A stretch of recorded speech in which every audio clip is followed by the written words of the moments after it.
विधानसभेच्या निवडणुकीमध्ये तरी त्याच्यापेक्षा पलीकडचं झालं. इकडे ह्याचं आहेच काय? हा काय करणार आहे? याच्याजवळ आहे काय? आम्ही सगळेजण मतं देत होतो म्हणूनच याला मतं मिळत होती. याच्याकडची परिस्थिती सगळीच वेगळी. अशा पद्धतीच्या सुद्धा सगळी मंडळी बोलायला लागली. डॉक्टर मॅडम, माझी अवस्था वाईट झाली. डोळ्यातनं पाणी यावं अशी माझी अवस्था झाली. मी 10 वर्षांमध्ये या मतदारसंघातल्या वाड्या वस्त्यांसाठी, या राशिवडे गावातल्या सगळ्या विकास कामासाठी मी काम केलं, परंतु माणसंच येत नाहीत. मी मिळवलं काय असं मला वाटायला लागलं.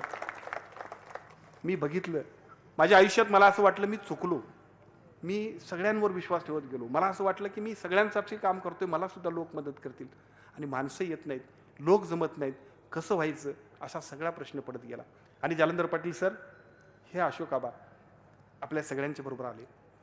सरपंच माणूस, माझ्याबरोबर गेल्या 3-4 वर्षांमध्ये इथं बसलेले शाहीर असतील, ग्रामपंचायतीचे सगळे सदस्य असतील, सातत्यानं चाची तुम्ही सगळेजण माझ्याकडे विकासाच्या कामासाठी होता. ना तुम्ही राजकारण केलं होतं, ना मी राजकारण केलं होतं. माझ्या स्वप्नात सुद्धा नव्हतं की तुम्ही असं कराल, तुमच्याही स्वप्नात नव्हतं असं काही घडेल. तुम्ही सगळेजण काम मागत होता, मी काम देत होतो. तुमचा आग्रह या राशिवड्याच्या विकासासाठी होता, आणि माझी जबाबदारी होती की माझ्या मतदारसंघातल्या या मोठ्या गावाला सगळं द्यायचं.